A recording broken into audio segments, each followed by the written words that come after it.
Kalau kita lihat data benar sekali ya, semua ekonom sudah memperkirakan tadi ada 2 faktor, harga dan volume. Jadi dari sisi harga komoditas kita tahu memang sudah mulai ternormalisasi, bukan hanya harga batu bara ya, tapi juga harga CPO, pokoknya harga dari produk-produk andalan kita, kecuali nikel mungkin yang masih pada tren yang meningkat ya, tapi batu bara secara, month itu juga sudah turun, CPO juga turun. Jadi, harga dari komoditas andalan kita turun. Nah, selain harga, jangan lupa ini adalah Januari ya, tadi kan data Januari yang akan dikeluarkan. Nah, di mana Januari itu biasanya juga ada seasonal effect.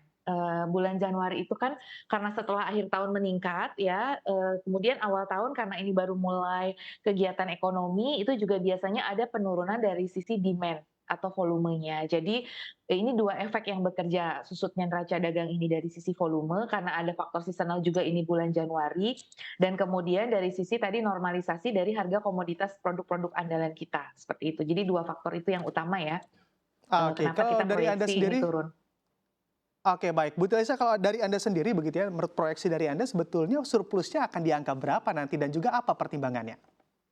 Ya, tadi kan konsensus sudah di 3,4 ya, ada yang 3,2 juga ya, tapi, beragam lah ya. Kami dari BRI Dana Reksa Sekuritas juga di kisaran 3,2-an atau 3,1 ya. Jadi sekitar antara 3,1 sampai 3,2, di mana pertumbuhan ekspornya nanti akan 18,91% year on year dan pertumbuhan impornya 8,18% year on year. Nah, itu sesuai dengan tadi estimasi ya, kan kami melakukan modeling gitu ya, dilihat dari tren harga, kemudian tadi tren volume, kemudian juga kita melihat sejumlah indikator seperti devisa kita naik berapa, terus kemudian juga dari PMI ya, kemudian juga dari sisi indeks keyakinan konsumen, penjualan retail itu juga kita kaitkan dengan indikator-indikator itu, karena itu nanti menentukan juga berapa sih pertumbuhan impornya biasanya ya, kalau ke IKK dan lain sebagainya dan industri manufaktur kita. Jadi, ada sejumlah variabel-variabel yang menjadi prediktor dari pertumbuhan ekspor dan impor, terutama juga dari,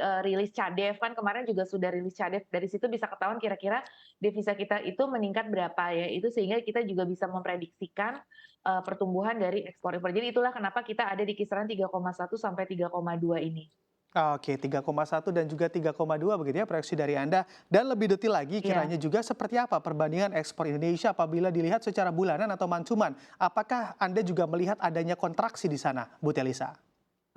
Betul, secara mantuman kita memproyeksikan di minus 4,32% untuk ekspor ya, impor sedikit menurun, di minus 0,82%. Jadi penurunan ekspor di sini lebih tinggi daripada penurunan impor secara mantuman. Nah, itulah yang menyebabkan kenapa neraca dagang kita itu juga susut, karena secara mantuman tuh kontraksi ekspor lebih besar daripada kontraksi impornya, seperti itu.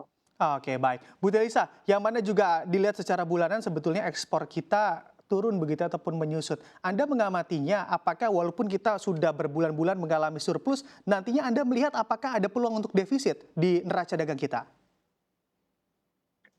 Pemerintah sekarang sedang bekerja keras ya, dengan berbagai upaya untuk begini, kan yang turun itu kan ekspor yang dari sisi komoditas kan, sedangkan kita juga punya ekspor yang non komoditas kan. Jadi yang lagi mau digenjot itu adalah hilirisasi dari komoditas itu. Karena kan gini, kalau kita lebih ke industrinya, hasil pengolahan dari komoditas-komoditas itu, misalkan kalau CPO kan sebetulnya kita ingin lebih mendorong, oleochemical-nya sebagai turunannya atau biodieselnya gitu. Terus kemudian kalau batu bara ya hilirisasinya juga, nikel juga lebih ke olahan nikelnya dengan adanya smelter nikel. Jadi supaya kita tidak terlalu, neraca dagang kita tuh tergantung kepada perkembangan dari harga komoditas semata.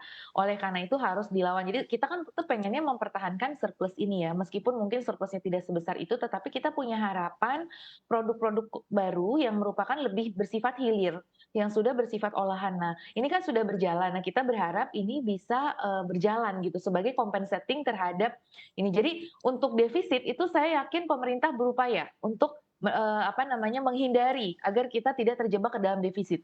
Nah, ditambah lagi pemerintah kan punya program pengendalian impor. Jadi, impor kita ini, kita kalau ada lokal produk yang kualitasnya bagus, itu bisa mensubstitusi produk-produk impor, dan tidak mengganggu supply chain, itu juga kita utamakan, seperti itu ya, program-program di pemerintah. Nah, ini juga sudah mulai berhasil, impor itu sudah mulai bisa kita rem. Nah, kan kalau impornya direm, kemudian ekspor yang non komoditas atau ekspor yang hilirisasi tadi ditingkatkan, itu harapannya bisa menutupi, yang hilang akibat dari penurunan harga komoditas. Harapannya sih maunya seperti itu, jadi supaya tidak defisit ya. Jadi menipis oke lah, tapi nanti kemudian kita bisa rebound, bahkan bisa surplus lebih lagi harusnya.